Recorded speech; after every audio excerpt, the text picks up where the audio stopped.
Today, we're going to take the absolute icon of Hot Wheels, and we're going to restore it. It's going to be a lot of fun, so don't go away.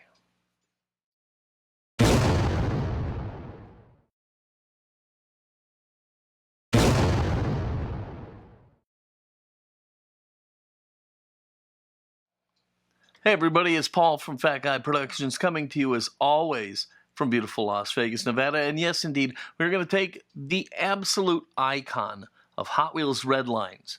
And of course, I am talking about none other than the Twin Mill. We're going to take that car and we're going to restore one of them right now. Let's get to it.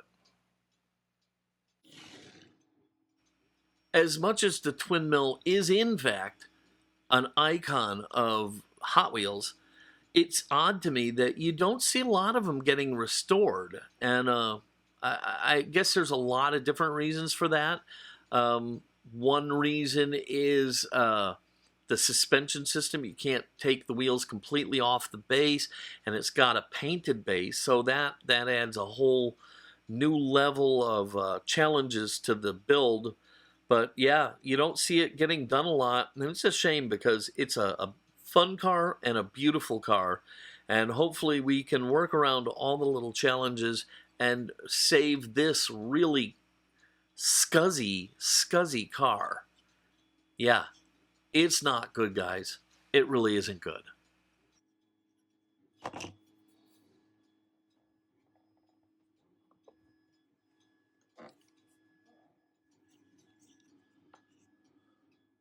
With these really flat rivets, there's not really anything to help guide your drill bit, so this is the perfect place for shielded drilling. And you can see how the rivet head is kind of inset into like a little divot in the base.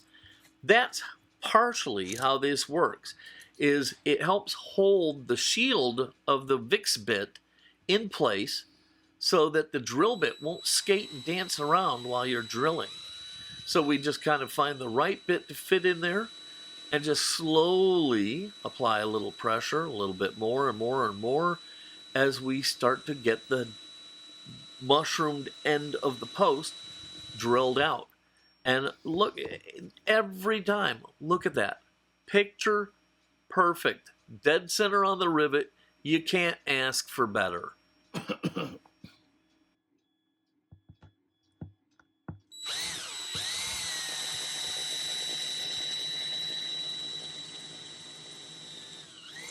With the mushroomed end of the rivets drilled out, we can go ahead and get this car apart and see just how scuzzy it is. I wasn't lying, guys, when I said this was a really, it was a scum bucket is what it is. Look at this. Look how filthy and gross it is in there. I don't think I've actually ever seen one this bad on the inside. It's just filthy. Now, the engines, maybe I can save them. They're a little softened around the edges from play, but they're complete, and I think I can save them. The bottom, you can see we've got capped wheels on permanently mounted spring axles. So with a painted base, that's going to be a whole big challenge. Here's the top. Filthy, filthy interior. Just gross and ugh. I should probably have gloves on. I'm probably catching the herbicimplex or something here. But the interior comes out. There's some scum. And then there's the glass, which actually looks like it's in pretty good shape. And once I get to it, I think it's going to come out fantastic. So underneath the body, and then here on top, man, we have some really serious corrosion and pitting. It's going to impact this build. And it is going to be the nexus of me lucking out into something. So when we get to the paint booth, we'll talk more about that. But for now, we're going to have to get the paint off of this car. So I kind of am trying to think of what to do here with this base. So why not straighten these axles up a little bit? Because I don't think I really want to drop these this whole thing into the stripper because I'm pretty sure it's not going to react friendly to the wheels. So yeah, I'm having to make decisions on the fly here, and that's part of doing this is you have to kind of go where the car tells you.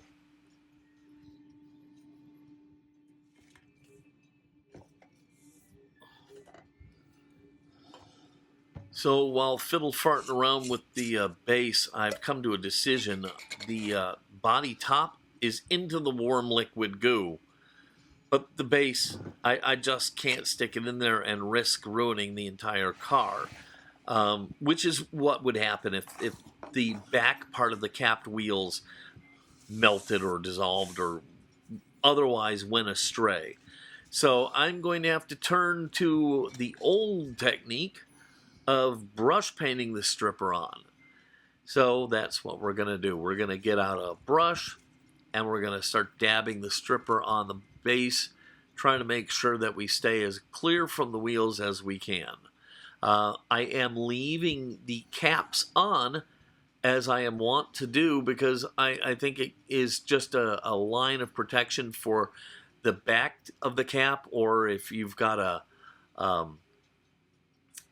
car that has the hubs, it can also act to protect those. So I never get rid of those parts until later. And actually, later on, I'm going to really need those. I'm going to have taken them off. I'm going to need them. I'm going to have to put them back on again. And I'll show you all about that when we get to it.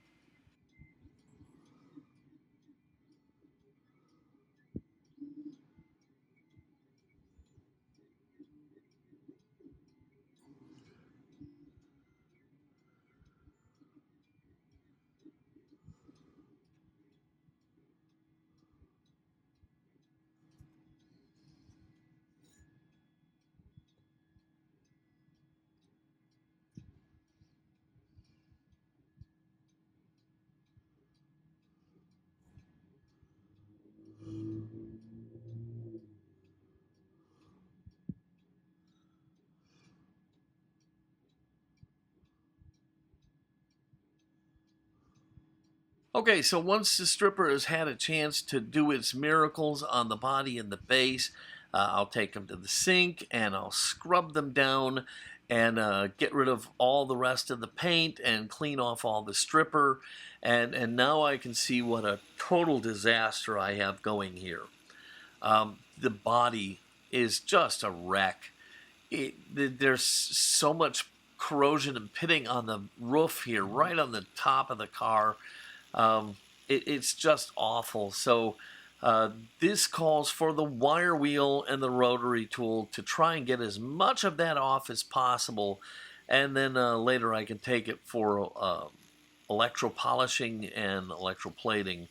But right now we're going to have to wire wheel it. And really, actually, at this point, we're having to make a decision. Is this car worth going forward with?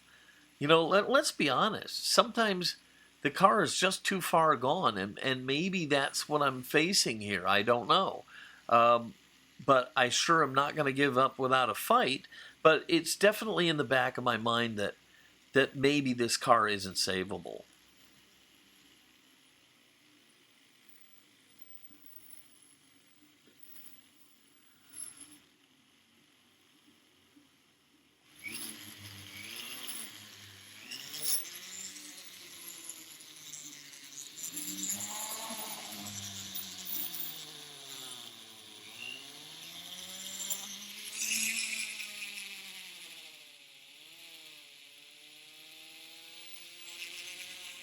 So, yeah, I'm really feeling a little deflated about this car. And I have plenty of other twin mills that I could do.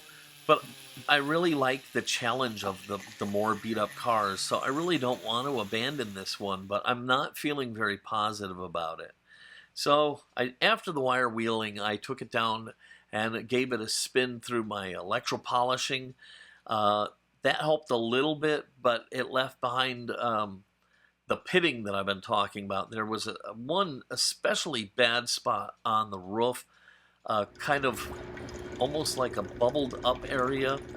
just really terrible. But after the electro polishing, I gave it about a half an hour in the zinc bath and hit it with a little bit of steel wool, and it helped, but it wasn't great. I did do some sanding and filing, but I got to a point of diminishing returns and wasn't sure where this was going to lead me. So my original concept with this car was to paint it in antifreeze, because I figured the iconic Hot Wheel should get the iconic color, but the body just was in bad enough shape that the roof would stand out like a sore thumb with antifreeze on it.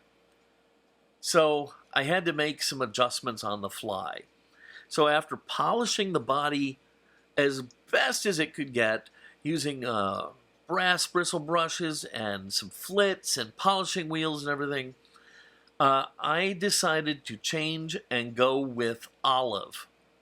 I thought the olive paint would do a great job at hiding some of the remaining imperfections in the body. So I'm mixing up the olive with a little bit of hardener, and we're going to get ready to start laying this paint down.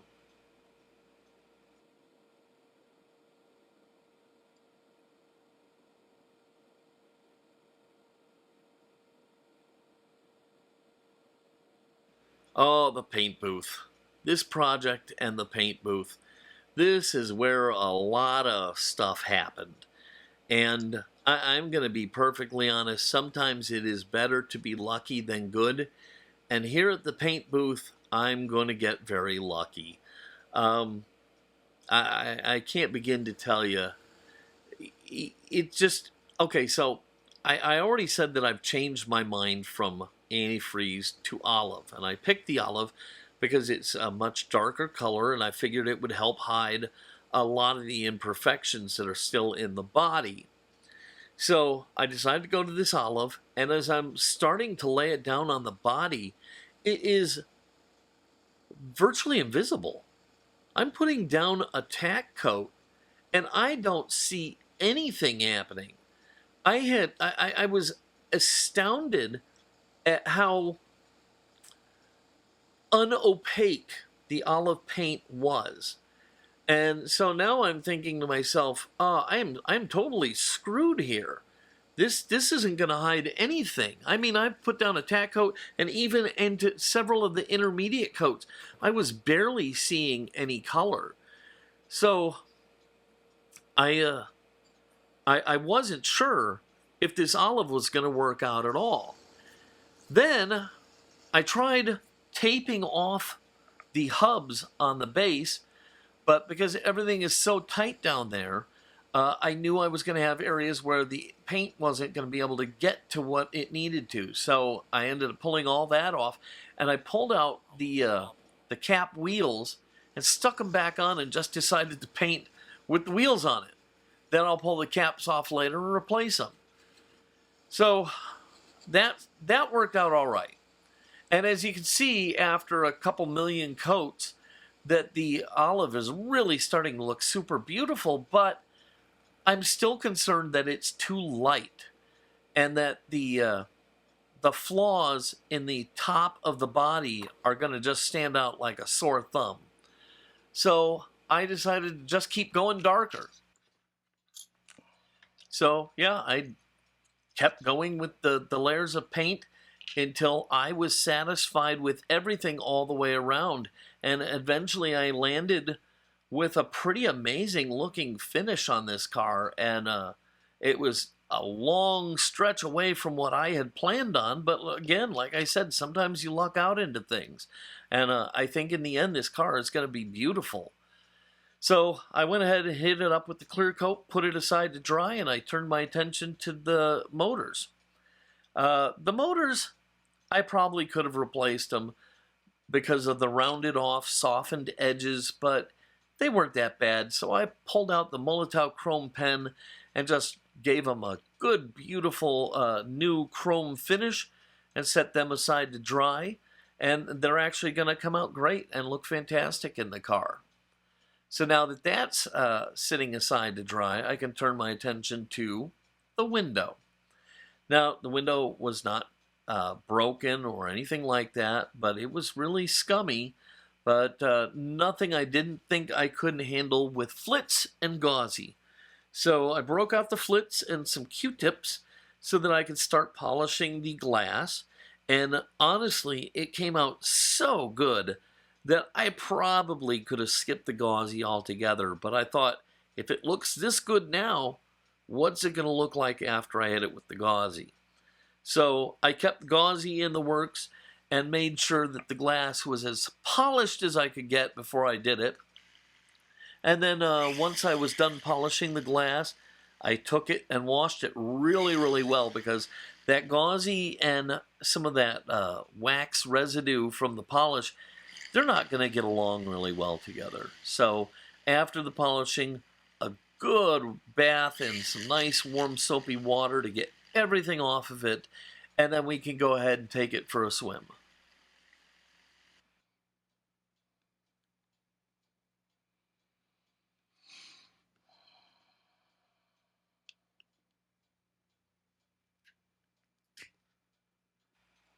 Okay, so I've got my friend and yours gauzy out, and the window is honestly, it's looking amazing at this point. So I'm really feeling things now. The paint on the car, I stumbled into something pretty fantastic. The motors are looking really, really beautiful with the Motow on them, and now the glass is just gleaming. I can't even tell you how nice it's looking. Uh, Barring some unforeseen disaster, this car is going to come out pretty awesome.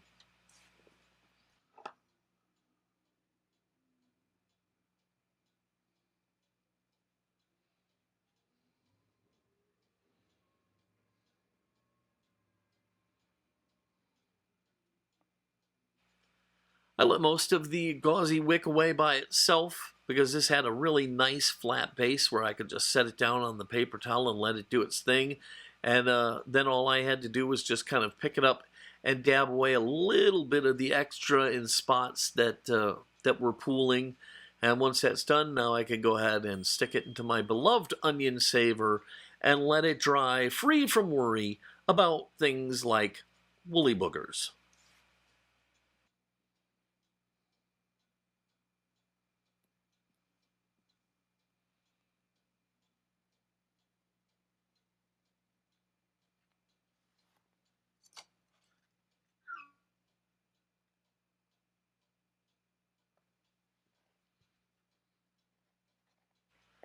A lot of these cars that you're seeing in this little stretch are cars I started before I got sick, and I finished up after I got, out of the hospital and was feeling better.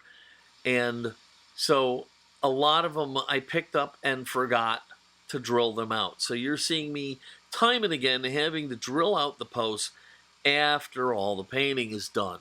So trust me when I tell you, don't do this. Do as I say, not as I do. Okay? It's too risky, and especially on the twin mill. These posts are so delicate and short, especially at the front. Man, it was harrowing.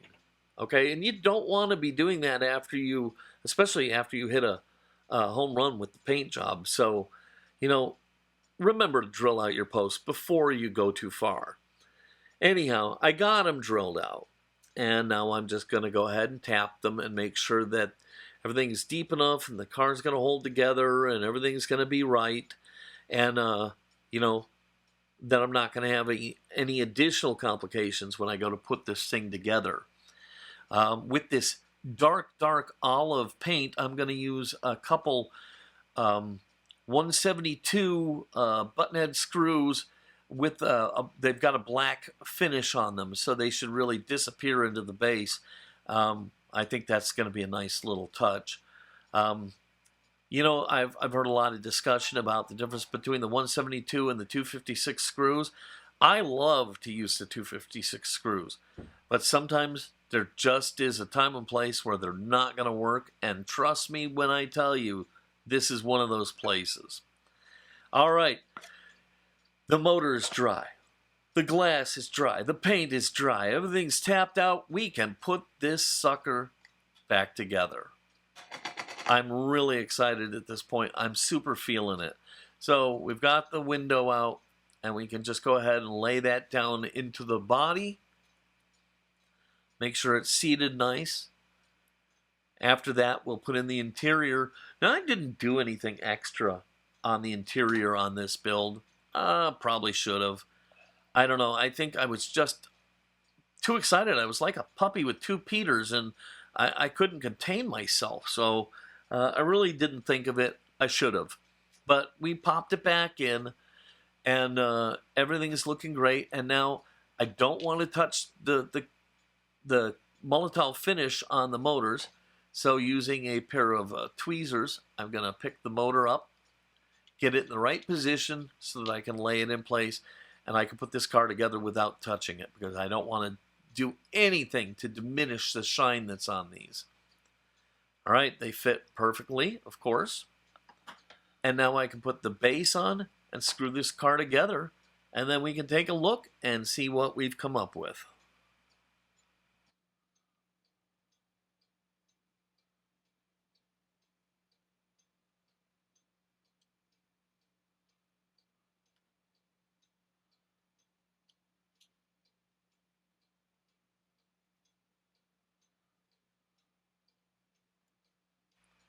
I have to be honest with you, I enjoy the entire process, but there is nothing better than this moment right here where you put it together and you're the first one to get a look at it and get to see what you've done, and really to just be able to enjoy it. And even though this car is honestly a lot different than I had originally envisioned it, I think it came out fantastic, and I am dead in love with this thing. I hope you love it too.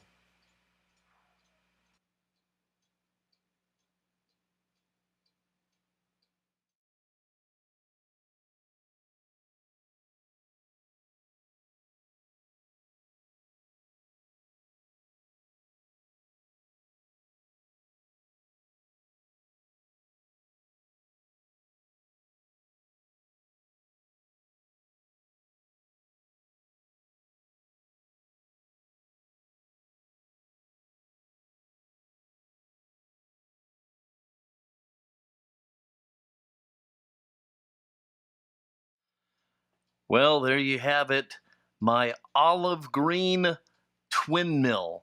And boy, I could not be happier with the way this thing came out. And you know, I mentioned in the video something about happy accidents. I'll take it. I don't care. The bottom line is the car came out amazing. You know, so what if I stumbled into it? Sometimes you get lucky. Sometimes you make your own luck. Whatever the case may be, the bottom line is this car kicks ass, and I love it. I hope you loved the video, and I hope you loved the build. If you did, please give it a thumbs up, click subscribe, click the little bell, you'll be notified anytime I release a new video. If you have any questions or comments, ask them down below. I really do read everything you guys put down there, and I love to talk with you guys. Okay, I'm going to go ahead and get out of here. I hope you have an iconic kind of day, the kind of day where you are just one of a kind and you stand out from all the rest. Okay, this is Paul from Fat Guy Productions. Until next time, be good.